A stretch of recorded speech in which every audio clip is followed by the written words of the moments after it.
안녕하십니까, 이진우입니다.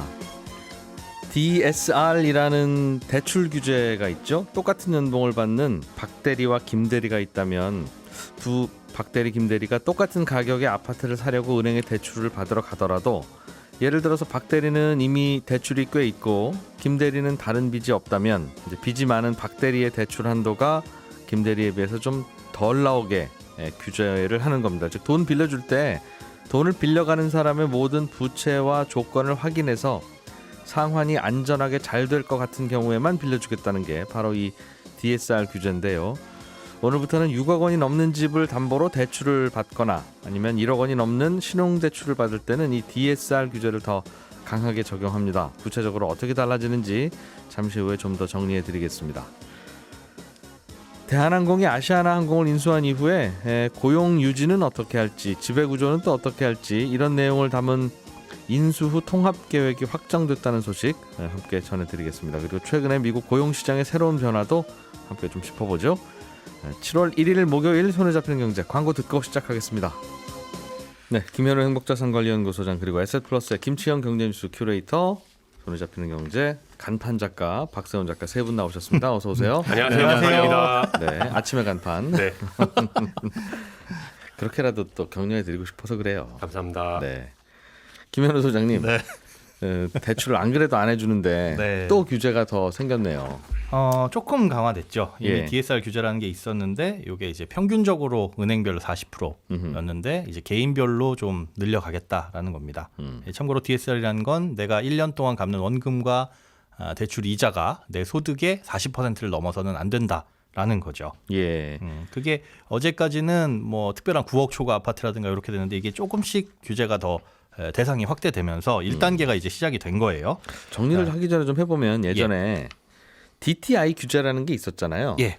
대출 받고 나서 매달 나가는 그 원리금이 월급의 몇 이자. 퍼센트를 넘으면 안 됩니다. 네, 그게 그렇죠. 있었는데 또 DSR이라고 하는 건 왜 또 달라지는 건지도 궁금하고 이게 그동안 규제가 없었던 것도 아닌데 또 7월 1일부터는 구체적으로 또 뭐가 더 달라지는 거냐. 그렇죠. 이거는 이제 원금과 이자 그리고 대출, 주택담보대출뿐만이 아니라 예. 다른 모든 대출을 합쳐가지고 내가 1년 동안 갚는 원금과 이자를 모두 합하는 겁니다. 모두 합해서 내 소득의 40%를 넘으면 안 된다라는 건데 어제와 오늘 달라진 점은 예. 뭐냐면 기존까지는 특별한 경우가 아니면 은행별 평균 40%를 맞추면 됐었어요. 그러니까 김 대리가 올 때는 DSR이 60%가 넘었다면 예. 한 30% 정도 되는 사람만 맞추면 전체적으로 우리 은행에 찾아온 고객 중에 DSR은 평균을 내보니까 40%입니다. 이것만 맞추면 됐었는데 그러다 보니까 이제 개인별로 달라지죠. 그걸 개인별 40%로 맞추는 걸 확대를 해 나가겠다라는 예. 거고 3단계에 걸쳐서 적용이 되는데 오늘 7월 1일이 1단계, 내년 7월 1일이 2단계, 예. 내후년이 3단계 이렇게 진행이 됩니다. 그렇군요. 그래서 그러면 네, 말씀 주십시오. 일단은 크게 달라진 건 뭐냐면 오늘부터는 모든 규제 지역의 6억 초과 주택담보대출 또는 연소득이 8천만 원 초과이시면서 신용대출 1억 원을 넘게 되면 이 부분은 이제 개인별 40%를 본다는 겁니다. DSR 규제를 이제 정말 들어간다는 거죠. 네, 그렇죠. 개인별로 적용을 한다는 겁니다. 예. 그럴 때 이제 이 1억 원 같은 경우에는 뭐 마이너스 통장 같은 경우엔 나는 그냥 받아만 놓고 쓰지는 않고 있습니다. 이런 분들 계시잖아요. 한도만 만들어 놓고. 그런다고 하더라도 이 1억 원 한도에는 전부 다 포함이 되고요. 썼든 안 썼든. 예. 그다음에 연간 원리금 상환액을 계산을 할 때 신용대출 만기는 그냥 7년으로 보는 게 원칙입니다. 그러니까 1년짜리 내가 만기 상환 혹은 우리가 마이너스 통장 같은 경우는 1년 이후에 연장하면서 계속 쓰잖아요. 네. 그 만기와 상관없이 그냥 7년으로 보는데 예를 들어서 7천만 원짜리 대출이다. 마이너스 통장이다. 그러면 이거 나누기 그냥 7 해가지고 1년에 1,000만 원 정도씩 상환을 한다 이렇게 보시면 되고 그렇게 한다고 가정하고 내 DSR 계산할 때 그만큼 뺀다는 거죠. 그렇죠. 그렇게 한다는 겁니다. 그런데 만약에 실제로 원리금 균등 분할 상환에 들어가는 신용대출인 경우에는 그 실제 만기를 적용할 수도 있고 다만 이게 이제 7년보다 길고 10년보다 길 경우에는 그냥 10년까지로 한다. 요것도 이제 2단계부터는 5년, 그다음에 3단계에는 실제 만기로 점점 줄어듭니다. 알겠습니다. 그러니까 앞으로는 돈을 더 많이 벌어야 월급이든 소득이든 많아야 네. 대출을 받을 수 있습니다. 혹은 갚는 기간을 아주 길게 늘려서 1년 동안 상환하는 원금과 이자를 금액을 줄이거나 그 둘 중에 예. 하나가 되는 거죠. 그런데 그건 이제 은행들이 그렇게 해줘야 되는 거죠. 예, 그렇습니다. 많이 만기를 길게 한 20년 해주셔 내 신용대출 이렇게 할 때 그렇습니다 해야 되는 거네요. 네, 그렇죠? 불가능하겠죠 그런 부분은. 예. 이건 모든 금융권에 다 적용되는 겁니까? 아니면 뭐 어디 보험사나 이금융권이나 뭐 저축은행 가면 또 싹 빠져나갈 수는 있는 겁니까? 네, 이금융권, 상호금융 다 포함이 되기는 하는데 일단 은행권이 아닌 경우에는 DSR이 40%가 아닌 60%가 적용됩니다. 예. 이것도 단계적으로 40%로 낮아지기는 하지만요. 현재로서는 은행에서 먼저 40% 빌린 다음에 20%포인트 남잖아요. 그거는 이제 이금융권에서 빌릴 수가 있고요. 예. 그리고 대부업이나 P2P 같은 경우에는 이미 내가 대부업 대출을 갖고 있다. 한 1,000만 원 받았다. 이런 거는 DSR 계산할 때 포함이 되기는 하지만 예. 순서를 거꾸로 해서 은행에서 대출을 먼저 받고 대부업이나 P2P 대출을 받으면 이거는 또 DSR 규제에서는 좀 벗어납니다. 이런 이유는 대부업 대출이 꼭 급하게 필요하신 분들이 이것마저 막아버리면 불법 사금융으로 몰려나갈 수 있다라는 것을 좀 우려했기 때문입니다. 그러니까 이게 기본적으로 예. 부실 대출을 막기 위한, 즉 돈 빌렸다가 돈 못 갚는 경우를 막기 위한 겁니까? 아니면 이거 못 갚을 분들은 아닌 것 같은데 은행이 심사도 하고 빌려주니까 네. 자꾸 돈 빌려서 집 사시니까 집값을 좀 잡으려고 이러는 겁니까? 여러 가지 문제가 포함되어 있는데 일단 이 타이틀이 나온 게 가계부채 관리 방안이에요. 그 우리나라의 가계부채가 급속하게 증가하다 보니까 그 전체적인 총량을 좀 줄이는 규제들이 시작이 됐고 네. 거기에 이제 미시적인 대책 중에 하나로 이렇게 된 거니까 뭐 집값 잡는다 이런 부분도 포함되어 있겠지만 이제 부채를 조금 더 양을 관리하겠다라는 게 좀 전체적으로 예. 전체적으로 다 줄이자. 네. 그러면 이미 대출 받은 분들도 앞으로 뭐 만기 연장하러 가면 이 규제가 새로 적용되는 건가요? 걱정은 안 하셔도 됩니다. 신규 대출에 한해서만 되는데 이때 신규 대출을 한다면은 그냥 만기만 연장하거나 뭐 금리 낮추는 정도나 이런 것들은 괜찮아요. 예. 그런데 대출 금액을 늘린다. 이런 것들은 신규 대출로 보고 전체로 잡습니다. 예. 그래서 DSR 규제 대상에 포함이 되니까 그냥 단순하게 만기 연장 금리 변동은 상관없습니다. 그럼 지금까지 대출 많이 받아 놓으셨던 분들은 괜찮네요. 네, 그래서 뭐 지난달까지 막차 타기라는 표현이 있었죠. 네. 모든 대출에 다 해당되는 거는 아니라면서요? 네, 아닙니다. 여러 가지 예외가 있어요. 그러니까 신규로 받아도 DSR 규제에 포함이 안 되는 대출들이 있는데 분양주택 우리 중도금 대출 받잖아요. 예. 이런 것들은 포함이 안 되지만 잔금으로 전환할 때는 포함이 됩니다. 그리고 재건축 재개발의 이주비라든가 추가 분담금 이런 것도 포함이 안 되고요. 그다음에 뭐 햇살론 같은 서민금융 상품이나 정책 대출 같은 거 있는데 이런 것도 포함 안 되고 또 300만 원 이하 소액 신용 대출 이것도 포함이 안 됩니다. 300만 원 이하로 10개를 받아서 3천이 돼도 포함 안 됩니다. 예. 주택연금 포함 안 되고요. 전세자금 대출 그리고 주식담보, 예금담보, 보험계약 대출 같은 것도 포함이 안 되고 자동차 대출이나 할부, 리스, 현금 서비스, 카드론도 포함이 안 됩니다. 많이 안 되죠. 뭐 다 안 되면 안 되면 뭐가 되는 거예요? 되는 건 일반 신용대출. 되는 건 정말 신용대출. 네. 얼굴 보고 빌려주는 사실은 직업 뭐 월급 보고 빌려주는 건데 네네. 그거 하고 집 살 때 사는 대출 두 네, 가지만 그렇습니다. 보는 거네요. 네, 그런데 이제 예. 생각을 해보셔야 될 게 뭐냐면 지금 말씀드린 포함이 안 되는 대출은 이제 규제 대상에서는 제외는 되지만요. 이걸 미리 받아놓고 있는 상태에서는 DSR 계산할 때는 포함이 됩니다. 이게 무슨 뜻이냐면 아까 1억 원 넘는 신용대출 받을 때라고 말씀드렸는데 그 예. 1억 원은 포함이 안 되지만 예. 1년에 얼마씩 갚으세요라고 할 때는 이미 받아놓으신 이런 대출이 있으면 포함은 되고요. 거꾸로 다른 대출, 신용대출 먼저 다 받은 상태에서 지금 말씀드린 요 포함 안 되는 대출을 받을 때는 또 DSR에 계산에서 빠집니다. 알겠습니다. 지금 좀 전에 말씀 주신 여러 가지 대출 받으러 갈 때는 그걸 따지지는 않는데 네, 예. 이제 이런 걸 미리 받아놓으면 결국 따지는 대출, 네, 결국. 주택담보대출이나 신용대출 받으러 갈 때 그렇습니다. 어떻게 보면 이걸 된다고요? 이런 대출을 예. 더 받아야 된다라고 한다면 순서를 바꿔서 받는 게 DSR에는 규제에서는 조금 예외가 될 수 있다라는 예. 거죠. 복잡하게 이것저것 제도도 만들어졌고 정리도 잘 해주셨습니다만 네, 결국은 대출 받으러 갈 때 잘 안 될 수도 있다는 마음가짐을 갖자는 그렇습니다. 거가 결국 요령이네요. 네, 그리고 그게 앞으로 내년 7월 1일, 내후년 7월 1일부터는 더 안 될 수 있다. 그래서 아주 개인적으로 조언도 아니고 하여튼 받을 수 있는 대출이 이자가 높지 않으면 최대한 받아두는 게 나을 수도 있겠네요. 이게 급할 때 안 될 수도 있을 거 아니겠습니까? 그렇습니다. 특히나 마이너스 통장 같은 경우는 내가 안 쓰면 그렇게 비용이 나가는 건 아니기 때문에 예. 여유가 되고 능력이 될 때 받아놓는 게 사실은 조금 마음은 편할 수 있습니다. 그래서 많은 분들이 전세 같은 거 갈 때 네, 자기 여윳돈이 있더라도 네, 전세 대출을 풀로 받을 수 있는 만큼을 다 받고 네, 나머지 돈은 그냥 예금에 넣어두더라도 혹시 어떻게 될지 모르니까 그렇죠. 특히나- 언제든지 자격이 된다고 대출을 해주는 때는 이제 지났으니 예, 그런 분들이 꽤 많더군요. 그러니까 가계대출이 또 늘어나기도 하고. 한편으로는 그렇죠. 가계대출 늘어난다고 이제 조이는 건데 조이니까 더 늘어나는. 네, 꽉 조여지기 전에 네. 미리 늘려놓자라는 심리도 있는 거죠. 저도 마이너스 통장 없애고 싶지가 않긴 하더라고요. 불안해서. 간식 먹지 말고 야식 먹지 마. 살 좀 빼자. 그러니까 밥 미리. 때는 막 공깃밥 2개씩 배부른데도 넣고 막 그런 얘기죠. 네네. 다른 뉴스 하나 보겠습니다. 기업 간의 인수합병이라고 하는 건 뭐 그들이 알아서 할 문제겠으나 네네. 소비자들 입장에서는 대한항공이 아시아나항공 인수하고 나면 우리나라 국내에서는 거의 이거 독과점 아닌가 이런 생각도 들고 비행기값 티켓값 모르겠네 하는 걱정도 드는 건데 그죠. 이 얘기 좀 들어봐야 되겠습니다. 네. 그 지난해 11월에 인수 계약은 맺었어요. 근데 어떤 분들은 뭐 아직도 인수가 덜 됐어 이렇게 말씀하신 분들도 계실 텐데 예. 대한항공이 1조 8천억 원의 인수키로 했고요. 사실 어제가 8천억 원 정도의 잔금 납입하는 마감일이었습니다. 근데 이걸 3개월 연장했거든요. 그래서 9월 30일까지 넣도록 지금 해놨고, 그러니까 돈도 아직 덜 넣었다 이렇게 보시면 되겠는데, 다만 어제 이제 나온 뉴스 중에 아시아나항공의 대주단 대표가 이제 산업은행이거든요. 산업은행이 그러니까 매각 주체라고 보시면 되는데 이 매각 주체하고 대한항공 쪽에서 PMI라고 불리는 인수 통합 전략 계획이라는 걸 확정했다라는 뉴스가 나오면서 예. 이제 이 M&A가 거의 8, 9분 응선을 넘었다. 마무리까지 뭐 이렇게 얘기가 지금 나오고 있는 거죠. 예. 이게 무슨 얘기입니까? 그러니까 인수 후 통합 전략 계획이라고 하는 건. 네.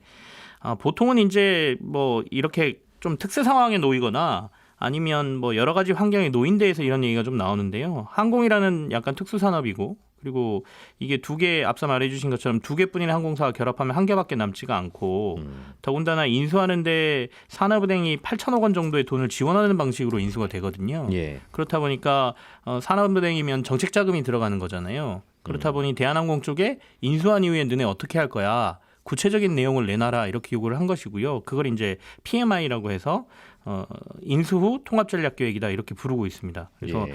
이거를 3월 달에 대한항공이 산업은행에 제출을 했었는데 그걸 산업은행이 야 조금 더 보완해서 가져와라고 얘기를 했고 어제 가져온 자료를 보고 오케이를 해줬다 이렇게 얘기를 하시면 되겠습니다. 사실은 돈 내고 산다고 했는데 중간에 이걸 심사한다는 건 그럼 만약에 마음에 안 들면 팔기로 했던 걸 안 팔겠다는 뜻일까요?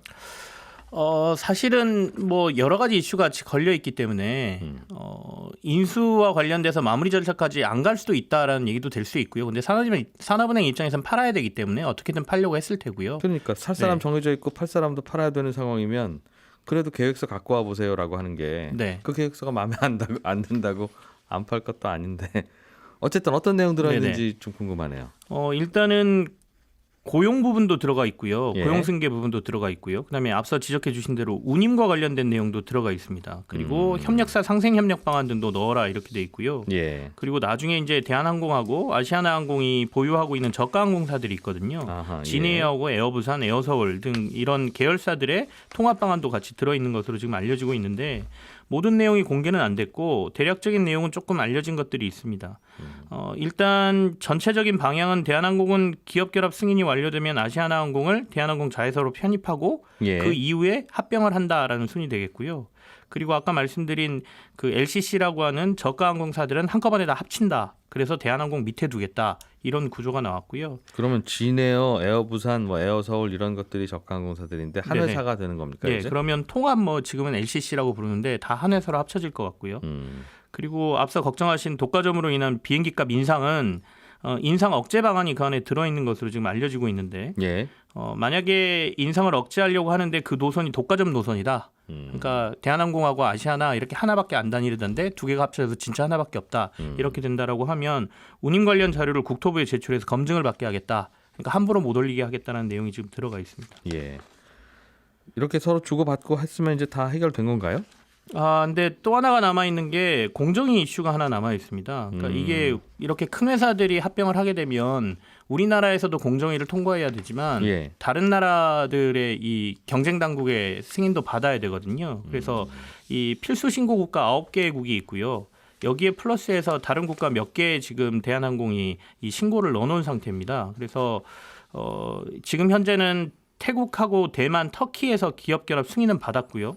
나머지 필수 신고 국가 6개는 지금 기업 심사를 받고 있는 상황이고 국내 공정위에서도 지금 심사가 아직 다 안 떨어졌습니다. 근데 그 이유는 아마 산업은행하고 이런 부분에 대한 정확한 것들을 보지 못했기 때문에 연기해 놓은 예. 것으로 보이는데 이게 다 떨어지고 하려면 실제로 돈이 다 들어갔다 하더라도 완전한 마무리까지는 뭐 1년에서 2년 정도 더 걸릴 거다 이런 얘기도 지금 나오고 있습니다. 이게 안 되면 다시 다 돌려주는 거가 계약 내용이 있겠군요. 그러면 사실은 무산이 되면 그렇게 돌려줄 줘야- 수밖에 없는 상황이 돌려줘야죠. 되겠죠. 네. 예. 지난번 현대산업개발은 본인들이 포기했기 때문에 이 부분은 다른 문제이고요. 예. 그렇군요. 우리나라 기업들 둘이 결합하는데 다른 나라 공정위들, 다른 나라 정부에서도 도장 받아와야 되나 봐요.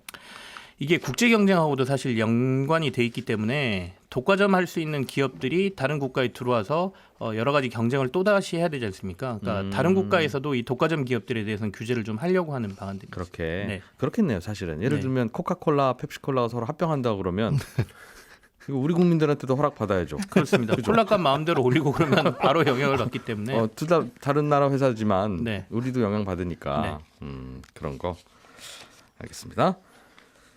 미국에서는 요즘 재택근무하는 기업들이 꽤 그동안 있었고, 예, 꽤 많았죠. 예, 슬슬 이제 백신 접종률이 높아지니까 자 이제 네. 재택근무 그만하고 이제 사무실로 모입시다. 네. 와서 청소도 좀 하고 이제 일 열심히 합시다. 네. 사장님들 그러는데 네. 직원들은 출근은 좀 이제 못하겠습니다. 네. 습관이 몸에 안 배어서 이제 안 되겠네요. 하는 네. 직원들이 많아지고 있다고요. 네, 일단 최근에 나온 설문조사 결과 보니까요. 미국의 한 인력 운영 전문 업체가 조사한 건데 예. 미국 내 CEO 350명을 대상으로 물었어요. 직원들 언제 복귀시킬 생각 있습니까? 언제쯤 할 겁니까? 물었더니 한 70% 정도가 가을이 되기 전까지는 직원들을 사무실로 복귀시키겠다라고 답을 했습니다. 그건 이제 사장님이 응답하신 그렇습니다. 거고. 실제로 예. 골드만삭스, 뭐 JP 모건, 애플, 페이스북, 트위터 이런 데들 재택근무 줄이고 있고 우버 같은 경우는 이미 4월부터 직원들 출근시켜서 일 시키고 있는데 예. 말씀하신 것처럼 직원들이 안 돌아가고 있어요 회사로. 최근에 나온 통계가 하나 있는데 올해 4월에 직장 떠난 미국 직장인 비율이 전체 근로자의 2.7%, 그러니까 대략 한 400만 명 정도 됩니다. 올해 4월에 네. 최근에 그러니까 그렇습니다. 코로나 때문에 나빠져서 직장을 그만둔 게 아니라 자발적으로. 이제 회복되는 구 이제 출근하세요 하는데 그만둔 분들. 그렇습니다. 예. 1년 전 4월 걸 보니까 대략 한 210만 명이었어요. 그러니까 꽤 많이 늘어난 거죠. 자발적으로 일을 그만둔 게. 예. 근데 왜 이렇게 관두느냐? 여러 가지 이유가 있겠습니다만 외신들이 공통적으로 말하는 건 그만둬도 갈 데가 많다는 겁니다. 요즘 네. 가능한 이유가 뭐냐면 좀 전에 제가 4월 한 달간 직장 그만둔 사람이 한 400만 명 정도 된다고 했잖아요. 네. 근데 지금 미국에서 필요한 인력은 사상 최대 수준인 930만 명입니다. 왜냐하면 직원들이 안 오고 자꾸 그만두니까. 그렇습니다. 서로 악순환인 거죠. 사장 그렇죠. 입장에서 보면 악순환인 거죠. 네. 재택근무 안 하겠다고 하고 네. 안 나오니까 네. 직원 뽑아야 되고 그렇습니다. 직원들 입장에서는 여기저기서 많이 뽑네. 그러니까 안 구직 기회가 나가고. 아주 널려 있는 거죠. 그리고 말씀하신 것처럼 게다가 직장인들이 한 1년 넘게 재택근무를 해봤더니 재택근무의 매력을 알아버린 겁니다. 너무 좋죠. 뭔가 마음이 이미 적응이 된 거예요. 그런 상황에서 회사들이 이제 그만 회사로 돌아오세요라고 하니까 예. 안 갈래요. 저는 재택근무 가능한 곳으로 가겠습니다. 라고 떠난다는 겁니다. 그렇군요. 그러니까 어떤 사람은 재택근무하다가 사무실에 출근하는 걸 두고서는 극단적인 월요병을 경험하는 거다. 이래서 네. 안 가는 거다라고 하더라고요.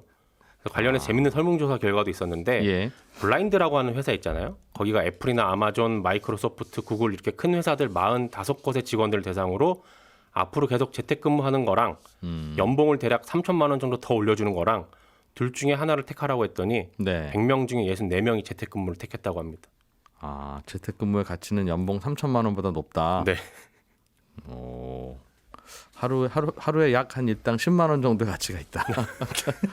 그런 뜻이네요. 네. 그렇습니다. 야, 이거 그러면 또 결국 직원 뽑으면 재택근무 직원으로 뽑아야 되겠군요. 네. 이런 예. 변화가 미국에서 불고 있고 앞으로 예. 우리나라도 이제 백신 접종률이 조금씩 올라가면서 우리 기업들도 이런 문제들을 좀 고민해야 되지 않을까라고 싶어서 갖고 온 거고 시간이 남아서 어제 나온 거 뉴스 중에 하나만 더 전달을 해드리면 예. 민주당이 청약 제도를 손본다는 뉴스가 보도가 어제 나왔습니다. 청약제도. 네, 그러니까 예. 지금 청약 제도가 지금은 가점제 위주로 돌아가고 있잖아요. 근데 가점제라는 게 가입 기간이 길고 무주택 기간이 길수록 유리하게 됩니다. 청약통장 점수 높아야 그렇죠. 새 아파트 당첨될 수 있다. 그렇습니다. 그러다 보니까 청년이나 3040 세대에게는 당첨이 사실상 어렵죠. 그러니까 이렇게 하지 말고 예. 이분들도 들어갈 수 있게끔 바꾸겠다는 겁니다. 어떻게 바꾸느냐? 추첨을 하겠다는 겁니다. 점수 낮더라도. 네. 근데 이제 점수 높은 분들도 요즘엔 어떤 뭐 아파트는 만점이어야 되고 네. 뭐 이제 그런 경우도 있어서 네. 내가 무주택 기간 아주 길고 애도 셋이고 막 그런데도 이제 못 받는 분들이 있는데 네. 그 몫이 일부 추첨으로 넘어가면 그마저도 줄어드는 거 아니겠어요? 그렇습니다. 그러니까 무주택 기간이 긴 다자녀 가구처럼 주택이 더 필요한 분들, 예. 그 계층에게 더 주지 않고 운에 따라서 나눠주는 게 과연 옳으냐라는 반론이랑 지금 충돌하는 겁니다. 없어서 그래요, 그렇죠? 넉넉히 나눠줄 게 없다 보니까 네. 누구부터 줄 거냐 하면 다 부족한 거죠, 뭐. 그렇죠. 공급은 달리고 일단 또 새로 분양한 아파트 가격을 주변 아파트 가격하고 유사하게 책정하는 게 아니라 눌러놨잖아요. 그러다 보니까 당첨이 되면 로또다라는 생각들이 더 많아지니까 이제 더 몰리게 되는 거고. 필요하든 안 필요하든 다 몰리게 되는 거고. 그렇습니다. 근데 뭐 민영주택의 가점제나 아니면 그냥 국민주택에서 적용하는 제도나 어쨌든 기간과 납입 금액이 중요하기 때문에 예. 2030 이제 막 시작을 한다 사회초년생이다라고 한다면 당첨될 가능성이 극히 드문 거는 사실입니다. 사실상 고민해 보면 추천밖에는 답이 없기는 해요. 그들에게 기회를 주기 위해서는. 뭐 다른 기준은 없겠죠. 예, 다른 기준은 없습니다. 그래서 청약 통장은 그래서 아유 나 이 점수 가지고 이제 안 돼. 내 인생에서는 이제 안 돼라고 해서 청약 통장을 버린 분들은 그건 또 억울하죠. 그 추첨할 줄 알았으면 갖고 있을 걸 이러는 거잖아요. 그렇습니다. 이럴 줄 그래서 알았으면 집 안 샀을 걸. 청약 통장은 뭐 내가 이미 2주택이든 3주택이든 그냥 계속 갖고 계시는 게 제도 어떻게 바뀔지 모르니까. 그렇죠. 그게 요령입니다라는 걸 가끔씩 전해드리죠. 중간에 질문이 하나 들어왔습니다. 네. 이 대출이 규제된다고 하니까 네. 이미 아파트 분양 받아서 내년에 입주하는데 입주할 때 잔금, 걱정 안 아니면 하셔도 뭐 돼요. 중도금, 6월 30일 어제까지 계약을 하고 계약금을 일부라도 치른 두신 분들은 네. 그게 분양 아파트든 그냥 기존 주택이든 그냥 기존의 DSR 규제를 쫓아가게 되니까 그분들은 걱정 안 하셔도 됩니다. 그러니까 이미 뭐 중도금 내고 계신 분들도 이 DSR 40% 규제는 해당이 안 된다. 그럼 앞으로 분양받는 것만 문제인 겁니까? 네, 앞으로 분양받고 아직까지 계약금을 지불하지 않은 어제 계약은 했지만 계약금도 지불하지 않고 서류상에만 작성해 놓으신 분들은 예.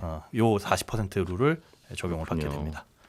이게 예전에 대출 그냥 이건 나머지 대출 받으면 되겠지라고 했던 게 생각대로 안 되는 경우가 너무 많아져서 네, 그렇습니다. 이제는 대출 때문에 잘못하면 계약금 날리기도 하고 그런 경우가 꽤 있더군요. 주의하셔야 됩니다. 예, 대출 공부도 열심히 해야 되는 저희 손에 잡힌 경제가 도와드리겠습니다.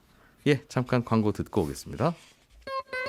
네, 오늘 뉴스 정리 여기서 마무리하고요. 예, 오늘 손에 잡히는 경제 플러스 11시 5분에 이어지는 플러스에서는 우리가 환경을 생각해서 여러 가지 하는 행동들 이게 환경에 꼭 유익하지는 않다. 우리 잘 생각해야 된다는 내용이 가득 들어있는 책 한 권을 우리 함께 한번 읽어보겠습니다. 11시 5분에 다시 오죠. 이진우였습니다. 고맙습니다.